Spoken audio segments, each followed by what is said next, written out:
जिस स्टैब्लिशमेंट से, जिस DGISI से, जिस chief of the army staff general Asim Munir से आप बात करना चाहते हैं, उस पे इसी जरीदे में आप कत्ल का इल्जाम लगा रहे हैं। आप कह रहे हैं इंटरनेशनल एस्टैब्लिशमेंट को, इंटरनेशनली पब्लिक को इस जरीदे के थ्रू खान साहब कह रहे हैं कि अगर मैं कत्ल हुआ या मेरी अहलिया कत्ल हुई या मुझे कत्ल करना सिर्फ रह गया है तो ये नॉमिनीज हैं, ये कत्ल करेंगे।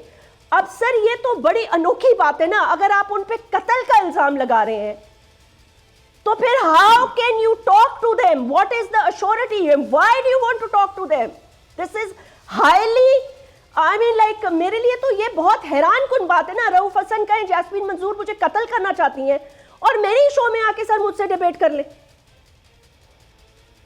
देखिए जो आर्टिकल है उसमें उन्होंने कहा है कि अब मेरे साथ इन्होंने हर वो बर्ताव कर लिया है जो ये कर सकते थे, अब सिर्फ मुझे कत्ल करना रह गया है, लेकिन मैं मौत से नहीं डरता, मैं उसके लिए तैयार हूँ। ये वो बात करते रहते हैं और ये पहली दफ़ा उन्होंने नहीं कहा, इससे पहले भी कह चुके हैं। अनफॉर्चुनेटली जिन सर्कमस्टांसेस में उनको गिरफ्तार किया गया, जिस तरीके से मुकदमे चलाए गए कैंगरू कोर्ट्स में, जिस तरीके से उन्हें सज़ाएं दी गई, जिस तरीके से जेल में रखा गया, जिन हालात में जेल में रखा गया, और जो उसके ऊपर पाबंदियां लगी हुई हैं, जो सख्तियां और मुसीबतें आई हैं। एक वक्त था जबकि उनके बालों में कीड़े चलते थे। Let me state it on television today. Okay, ठीक है, I can understand. In circumstances में भी खान साहब को the former prime minister of the country रखा गया है, ठीक है। उसके बावजूद वो शख्स नहीं टूटा, उसके बावजूद वो शख्स टूटने से इनकार कर रहा है, उसके बावजूद वो शख्स खड़ा है और कहता है कि मैं अपने असूलों के ऊपर कॉम्प्रोमाइज नहीं करूंगा। ना करे।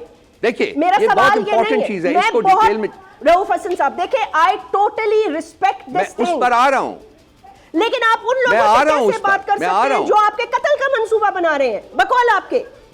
देखिए हमने ये नहीं कहा कि बात हो रही है, हमने ये भी नहीं कहा कि बात होगी, हमने ये कह रहे हैं कि अगर बात हो तो। देखिए ये चीजें जो है, please I am using my words very carefully, Exactly. With full understanding of what I am स्टेटिंग। Number one. Number two, मसला ये है कि ये जो आपके पास यहाँ प्राइम मिनिस्टर है, जो चीफ मिनिस्टर्स हैं, ये तो पपेट्स हैं ना, इनकी तो अपनी को ताकत नहीं, इनको तो मांगा हुआ, इनके कशकोल में डाला गया हुआ है और ये हुकूमत कर रहे हैं। ठीक, ताकत का मंबा जो है, मैं बार बार कहता हूं, वो एस्टैब्लिशमेंट है। ताकत वो है, रूल कौन कर रहा है? प्राइम मिनिस्टर नहीं कर रहा, रूल एस्टैब्लिशमेंट कर रही है प्राइम मिनिस्टर इस वक्त मुल्क के ऊपर।